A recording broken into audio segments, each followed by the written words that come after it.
بسم اللہ الرحمن الرحیم۔ شروع اللہ کے بابرکت نام سے جو بڑا مہربان نہایت رحم و کرم کرنے والا ہے۔ السلام علیکم محترم ناظرین، آج کی ہماری ویڈیو بہت دلچسپ ویڈیو ہے۔ تین بھائیوں کا ایک قصہ ہے جو ہم آپ کو سنانے جا رہے ہیں۔ امید کرتا ہوں آپ کو ہماری ویڈیو پسند آئے گی۔ اگر آپ ہمارے چینل پر نئے ہیں تو پیاری ویڈیو کے لیے ہمارے چینل کو سبسکرائب کر لیں۔ پیارے دوستو، حدیث میں آتا ہے کہ نبی اکرم صلی اللہ علیہ وآلہ وسلم نے ارشاد فرمایا کہ ایک آدمی کے تین بھائی تھے، ایک بڑا بھائی، ایک درمیانی اور ایک اس سے چھوٹا۔ جب اس شخص کا انتقال ہونے لگا تو اس نے اپنے بڑے بھائی کو بلایا اور کہا کہ آپ میرے بڑے بھائی ہیں اور میری موت کا وقت آ گیا ہے۔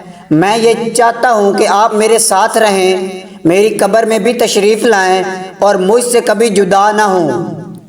وہ بڑا بھائی کہہ دے گا، میں تو یہ کام نہیں کر سکتا، البتہ اتنا کر سکتا ہوں جب تک تیری جان میں جان ہے تیرے پاس بیٹھا رہوں گا، لیکن جو ہی تیری جان نکل جائے گی پھر میرا اور تیرا کوئی رشتہ نہیں۔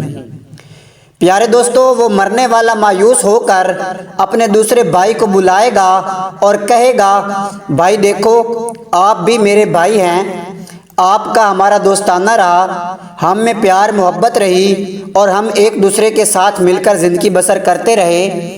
اب میری موت کا وقت آ گیا ہے، بہتر یہ ہے کہ آپ میرے ساتھ میری قبر میں بھی آ جائیں تاکہ وہاں بھی ہم ساتھ رہیں جیسے یہاں رہے ہیں۔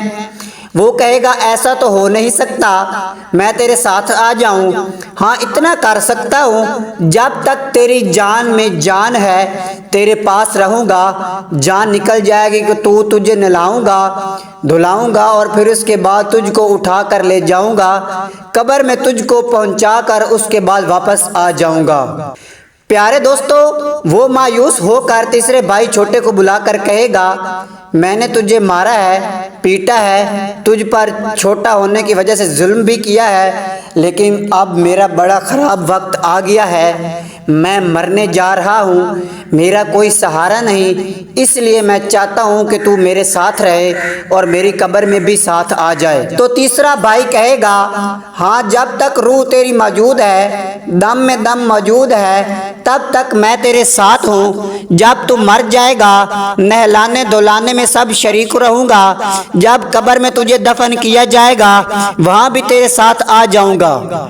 پیارے دوستو، سرور کائنات محمد مصطفیٰ صلی اللہ علیہ وآلہ وسلم نے یہ سنا کر صحابہ کرام رضی اللہ تعالی عنہ سے پوچھا، کیا تم کو سمجھ میں آیا کہ یہ تین بھائی کون تھے؟